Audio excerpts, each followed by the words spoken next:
با سلام، در حال انجام بادی شیپینگ هستیم با دستگاه اگزیمیا. خدمت خانم دکتر عزیزمون هستیم.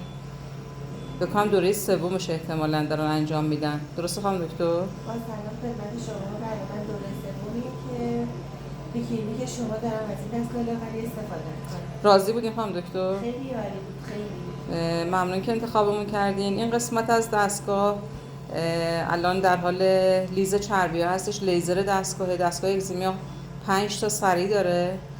قسمت اولش میکرودرم انجام میدیم که برای ترک‌های پوستی و اینا خیلی خوبه و باعث جذب بهتر ژل لاغری که استفاده میکنیم میشه. دستگاه ایتالیایی هستش و یه ژل لاغری خیلی عالی داره که خودش به تنهایی باعث لاغری میشه. این قسمت از دستگاه با لیز چربی ها و ریخته شدن رو داخل خون، این چربی از طریق کبد دفع میشن. بنابراین کسایی که مشکل کبدی دارن یا چربی خون بالا دارن نباید از این دستگاه استفاده کنن. خانم دکتر چند سایز کم کردین؟ من حدود 8 الی 10 سال کم کردم. بله، من پرونده‌تون رو دیدم. تو هر قسمتی بالای ناف و زیر ناف تقریبا 10 تا 12 سانت کم شده. و این فوق العاده است. خیلی ممنون از شما. خواهش میکنم. مرسی، ممنون. ما سعی کنیم بهترین دستگاه رو ببینیم. اگزیمیا هم احتمالاً، یعنی تا اونجا که من خودم خبر دارم توی شمال غرب تنها دستگاهی که ما داریم نیست. حتی تو تبریز هم نیست، با اینکه یه شهر بزرگیه. انشالله که راضی بوده باشی. متشکرم از شما و پرسنل خوبه. نگران نباش.